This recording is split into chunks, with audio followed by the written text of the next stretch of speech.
nanonood siya mag-isa. Gusto niya na. Gusto niya. Pinagtutulungan guys, so yung isang bakla doon.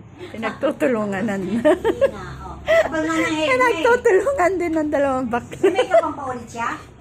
Hindi po hintayin na kami naman pagtulungan namin.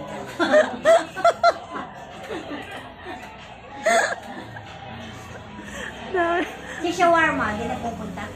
Nakain na yata siya. Dami ang show eh. In love po, itaas yun May eh. boyfriend. Talaga. Hindi na sila mapaghiwalay, parang pinagbiyak na ko.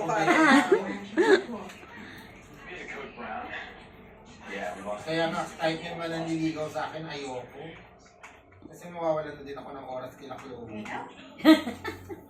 Ganon. Bawal sa relationship ko yun.